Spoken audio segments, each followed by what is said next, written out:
మీ బట్టలకి సాఫ్టింగ్ ప్రొటెక్షన్ ఇచ్చే సరైన ప్రొడక్ట్ ఎలిమ్ ఫ్యాబ్రిక్ కండిషనర్.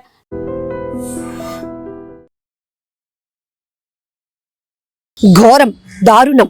హర్యానాలో ఓ వ్యక్తి సరిదిద్దుకోలేని తప్పు చేశాడు.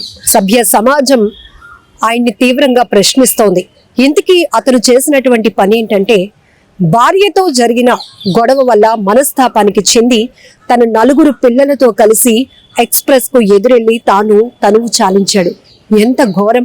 అసలు భార్యాభర్తల మధ్య గొడవలు జరిగితే పిల్లలు ఏం చేశారు? పసిపిల్లల ప్రాణాలు తీసే హక్కు మీకెవరిచ్చారు అనేది ఇప్పుడు ప్రతి ఒక్కరికి ఆగ్రహం తెప్పిస్తున్నటువంటి అంశం. ఇక్కడ బీహార్ ఫరీదాబాద్ కు చెందినటువంటి 45 సంవత్సరాల మనోజ్ తన భార్య ప్రియతో జరిగినటువంటి గొడవ వల్ల మనస్తాపం చెందాడు. 4 పిల్లల్ని పార్క్ తీసుకువెళ్తానని నమ్మించి తీసుకెళ్లాడు. ఇష్టమైన స్నాక్స్ కొనిచ్చాడు, కూల్ డ్రింక్స్ పట్టించాడు, స్నాక్స్ తినిపించాడు. ఆ తర్వాత నేరుగా రైల్వే ట్రాక్ పైకి తీసుకువెళ్తూ ఉన్నాడు. ఇంతలోనే ఎక్స్ప్రెస్ వేగంగా దూసుకొస్తోంది.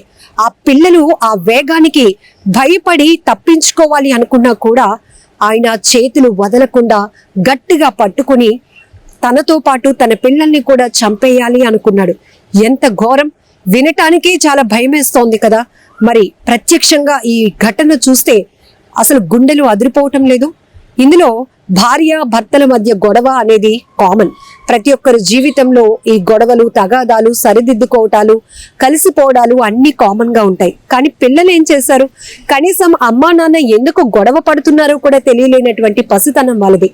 అలాంటిది ఈ వ్యక్తి మనోజ్ చేసినటువంటి పనికి ఇప్పుడు నెటిజన్లు మండిపడుతున్నారు. చచ్చిపోతే నువ్వు చనిపోవాలి, కానీ పిల్లలు ఏం చేశారు? పిల్లలు లేని వాళ్ళు చాలా మంది ఉన్నారు. వదిలేస్తే వాళ్ళే ఎంచక్కా బతుకుతారు కదా, ఎవరొకరు పెంచుకుంటారు కదా, లేకపోతే గవర్నమెంట్ ఆధ్వర్యంలో నడుస్తున్న ఆశ్రమాల్లో ఉంటారు కదా. కానీ అలా బలవంతంగా పసిపిల్లలను చంపే హక్కు నీకెవరిచ్చారు అంటూ చనిపోయినటువంటి వ్యక్తిని కూడా ఈ మాటలు అడగాలి అనిపిస్తోంది ప్రతి ఒక్కరికి. ఇక్కడ భార్య ప్రియతో అతనికి గొడవ జరగటంతో మంగళవారం రోజు ఆయన మనస్తాపం చెంది పిల్లలతో సహా తను కూడా తనువు చాలించాలనుకున్నాడు. ఇమీడియట్ గా అక్కడ ఉన్నటువంటి హర్యానాలో ఒక రైల్వే స్టేషన్ కి వెళ్లి ఎక్స్ప్రెస్ ఎదురుగా నిలబడి ఆ పిల్లలు, నాన్న ట్రైన్ వచ్చేస్తుంది, నాన్న మనల్ని గుద్దేస్తుందేమో రైలు అని ప్రాధేయపడినా కూడా అతను వినకుండా ఆ కోపంలో అనుకోవచ్చు, లేకపోతే క్షణికావేశంలో తీసుకున్న నిర్ణయము 5 ప్రాణాలు బలైపోయాయి. అందులో 4 పిల్లలు ఉన్నారు. అంటే ఈ ఘటన వినటానికే చాలా గుండె బరువెక్కిపోతోంది. చాలా ఘటనలు చూస్తున్నాం. భార్య భర్తల మధ్య గొడవల కారణంగా అప్పుల బాధలు భరించలేక, లేకపోతే పిల్లల్ని వాళ్ళు అనుకున్నట్టుగా చదివించలేని పరిస్థితుల వల్ల, ఇలా కారణాలు ఏమైనా కావచ్చు. పిల్లల ప్రాణాలు తీసి వాళ్ళు కూడా ప్రాణాలు పోగొట్టుకోవాలి అనుకోవడం, ప్రాణాలు తీసుకోవాలి అనుకోవటం చాలా అవివేకం, అనాలోచితమైన నిర్ణయం. చాలా ఘోరమైనటువంటి, కఠినమైనటువంటి నిర్ణయంగానే మనం చెప్పాలి. ఎందుకంటే క్షణికావేశంలో కాకుండా కాస్త మనసు ప్రశాంతత చేసుకొని ఆలోచిస్తే, తరచూ తన భార్యతో జరుగుతున్న గొడవల వల్ల తన భార్యకి పడకపోతే అక్కడి నుంచి ఆ పరిస్థితి నుంచి బయటపడటానికి అనేక మార్గాలు ఉన్నాయి. తన నుంచి విడిపోవచ్చు, పిల్లల్ని పట్టుకుని వేరే చోటుకి వెళ్ళిపోవచ్చు.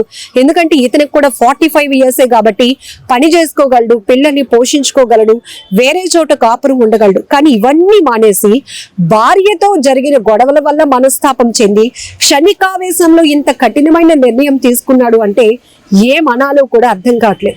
ఒక రకంగా ఇది ఒక సైకోయిజం అని నేను అంటాను. ఎందుకంటే పిల్లలు వాళ్ళని చూస్తే ఎంత సున్నితంగా ఉంటారు. వాళ్ళకి ఏదైనా కొనివ్వాలనిపిస్తుంది, ఏదైనా చేయాలనిపిస్తుంది. ఒకవేళ మన దగ్గర ఆ కెపాసిటీ లేకపోయినా అప్పు చేసి కూడా పిల్లల్ని బాగా చదివించాలని, బంగారు భవిష్యత్తు వాళ్ళకి ఇవ్వాలని మనం ఎన్నో డ్రీమ్స్ లో ఉంటాం. ఎందుకంటే ఇక పిల్లలు పుట్టిన తర్వాత ప్రతి పేరెంట్స్ కి కూడా వాళ్ళే ఫ్యూచర్ గా మారిపోతూ ఉంటారు. అంత సాక్రిఫైస్ చేస్తాం, అంత త్యాగం చేస్తాం. ఈవెన్ మహిళలైతే ఉద్యోగాలు కూడా త్యాగం చేసిన వాళ్ళు ఉన్నారు.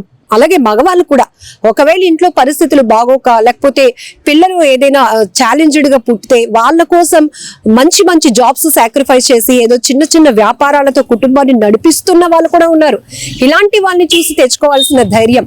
కాకపోతే కొన్ని చోట్ల మాత్రం ఇంక ఏమి చేయలేనటువంటి చేతగానితనంలో ఇలాంటి నిర్ణయాలు, కఠినమైన నిర్ణయాలు, ఘోరమైన నిర్ణయాలు తీసుకొని పిల్లల్ని చంపేస్తున్నారు. ఇక్కడ నిజంగా చెప్పాలంటే డైరెక్ట్ గా ఆయన మర్డర్ చేసినట్టే. ఎందుకంటే అక్కడ కారణం ఏదైనా కావచ్చు. వాళ్ళు ఎంతో బంగారు భవిష్యత్తు ఉన్న 4 పిల్లల్ని కూడా కన్న తండ్రి ఇలా హతమార్చడం అనేది ఎట్లా చూడాలి? అసలు హతమార్చడం అని ఎందుకు వాడుతున్నాము అంటే బలవన్ మరణమే కదా. ఆ పిల్లలకి తెలుసా నాన్న ఇప్పటి వరకు అన్ని మనకు కావాల్సినవి కొనిచ్చాడు, నాన్న పార్కు తీసుకెళ్తానన్నాడు, ముందు మనకి ఇష్టమైనవన్నీ కొనిచ్చాడు, చక్కగా నడుచుకుంటూనో లేకపోతే ఏదో వెహికల్లో వెళ్తూ తింటూ ఎంజాయ్ చేస్తూ పార్కులో వెళ్ళి ఆడుకుందాం, ఆ తర్వాత ఇంటికి వెళ్ళిపోదాం అమ్మ దగ్గరికి అని అనుకుంటారు పిల్లలు. ఎందుకంటే వాళ్ళకి అంతకు మించి ఇంకొక ఆలోచన కూడా రాదు ఆ పసి వయసుకి. అలాంటి వ్యక్తి ఎంత కఠినమైన నిర్ణయం, గుండెల్లో మరి ఎంత బాధ ఉందో, ఎంత కోపం ఉందో, ఎంత క్షణికావేశంతో ఈ నిర్ణయం తీసుకున్నాడో తెలియదు. కానీ జనరల్ గానే కొంతమంది సూసైడ్ అటెంప్ట్ చేసుకోవడానికి రైల్వే ట్రాక్స్ దగ్గరికి వెళ్తారు. ఆ వేగంగా వచ్చే ట్రైన్ ను చూసి భయపడి అప్పటికెప్పుడు కూడా నిర్ణయం మార్చుకొని వెనక్కి వచ్చేసే వాళ్ళు ఉన్నారు. అలాంటిది పసిపిల్లలు ఎక్స్ప్రెస్ అంటే ఏ వేగంతో వస్తుందో తెలుసు. అలా దూసుకొస్తున్న రైలుకి ఎదురుగా తండ్రి చేతులు గట్టిగా పట్టేసుకుంటే ఎంత విలవిలలాడిపోయి ఉంటారు. ఆ ఎక్స్ప్రెస్ వచ్చి ఒక్కసారిగా ఢీకొనటంతో 4 పిల్లలతో పాటు ఆ మనోజ్ బాడీ కూడా చెల్లా చెదురైపోయింది. విగత జీవులుగా పడి ఉన్నటువంటి ఆ మృతదేహాలను చూసి పోలీసులు కూడా షాక్ అయిపోయారు. పోలీసుల కంట కూడా కన్నీళ్లు తెప్పించింది ఘటన. అయితే మనోజ్ పాకెట్ లో ఉన్నటువంటి ఒక సెల్ ఫోన్, అలాగే ఒక కాంటాక్ట్ నెంబర్ ఒక స్లిప్ పైన రాసుంటే ఆ నెంబర్ కి పోలీసులు కాల్ చేసి వైఫ్ ప్రియకి ఇన్ఫర్మేషన్ ఇవ్వడంతో ఆమె హుటాహుటిన గుండెలు బాదుకుంటూ బోరును విలిపిస్తూ ఆ ట్రాక్ వద్దకు చేరి ఒకవైపు పిల్లలు అలా విగత జీవులుగా ఉండటం, చెల్లా చెదురు పడిపోయినటువంటి ఆ మృతదేహాలను చూసి అల్లాడిపోయింది. మరొక వైపు భర్త, ఎందుకంటే గొడవ అనేది సరిదిద్దుకోవటానికి అవకాశం ఉన్నవే. అంత కోపం పెంచుకొని కక్షలు పెంచుకున్నంత ఏమీ భార్యాభర్తల మధ్య ఉండవు.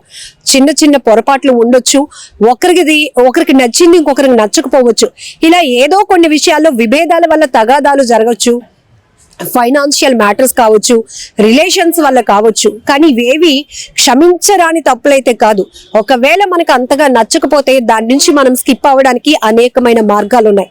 పోలీసు వ్యవస్థ ఉంది, న్యాయ వ్యవస్థలు ఉన్నాయి. ఏదో రకంగా విడిపోవచ్చు, పిల్లలకు మంచి ఫ్యూచర్ ఇవ్వచ్చు, ఒక మంచి నాన్నగా పేరు తెచ్చుకోవచ్చు ఆ మనోజ్. కానీ ఇంత కఠినమైన నిర్ణయం తీసుకొని ఆ పిల్లల్ని ఎదురుగా తీసుకెళ్లి ట్రైన్ గుద్ది చనిపోవటం అనేది అసలు చెప్పడానికి కూడా గుండెలు పిండేస్తోంది కదా. ఇదే కాదండి, చాలా ఘటనలు చూస్తున్నాం. మన తెలుగు రాష్ట్రాలు కూడా ఇక కొన్ని చోట్ల రాజస్థాన్ లో, జైపూర్ లో ఈ అప్పులు చేసి అప్పుల బాధ తాళలేక కుటుంబం మొత్తం కూడా విషం తాగి ఆత్మహత్యలకు పాల్పడాలి అనుకోవటం, లేకపోతే పిల్లల్ని కాలువల్లోనికి తోసేస్తున్నారు, వాళ్ళు ఆత్మహత్యలు చేసుకుంటున్నారు, లేకపోతే విషం ఇచ్చి చంపేస్తున్నారు, లేకపోతే నచ్చిన కూల్ డ్రింక్ కొనిచ్చినట్టు పిల్లలకి నమ్మించి అందులో విషం కలిపేసి వాళ్ళ ప్రాణాలు తీస్తున్నారు. ఎంత బాధేస్తోంది, చాలా బాధాకరం. హర్యానాలో జరిగిన ఈ ఘటన మాత్రం చాలా అతి ఘోరమైన విషయం అని చెప్పొచ్చు. ప్రతి ఒక్కరిని కదిలించేస్తోంది, మరొక వైపు కోపం కూడా తెప్పిస్తోంది. ఏం మనోజ్, 45 సంవత్సరాల వయసు ఉన్నవాడివి, ఆ మాత్రం భార్య నుంచి ఒకవేళ విడిపోయి పిల్లల్ని పెట్టి నువ్వు పోషించుకోలేవా, వాళ్ళని పెంచుకోలేవా, ఎందుకు ఇలాంటి దారుణమైన నిర్ణయం తీసుకున్నావని ఎంతో మంది నెటిజన్లు కూడా ప్రశ్నిస్తున్నారు కామెంట్స్ లో. ఏం చేస్తాం, ఇలాంటి ఘోరాలు ఆగాల్సిందే. కనీసం ఒక్క క్షణం మనం ఆలోచిస్తే గనక సొల్యూషన్ ఖచ్చితంగా దొరుకుతుంది.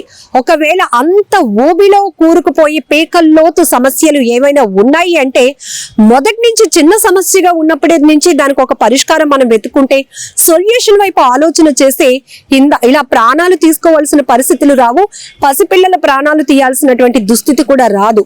సో ఇలాంటి ఘటనలు అయితే అస్సలు ఎప్పుడు కూడా భవిష్యత్తులో రిపీట్ కాకుండా ఉండాలని మనస్ఫూర్తిగా కోరుకుందాం.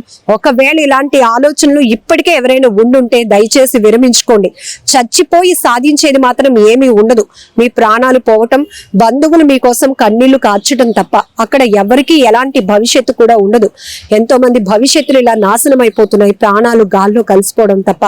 వినేవాళ్ళు గుండెలు మాత్రం కదిలించేస్తోంది ఈ ఘటన. ఏదైనా మాత్రం మనోజ్ తీసుకున్నటువంటి నిర్ణయం ఘోరమైనదనే చెప్పాలి. మరి ఈ ఘటనపై మీరేమంటారో కూడా కామెంట్ లో పెట్టండి. నిజంగా ప్రస్తుతం ఉన్నటువంటి సమాజం దేనికి ప్రయారిటీ ఇస్తుంది?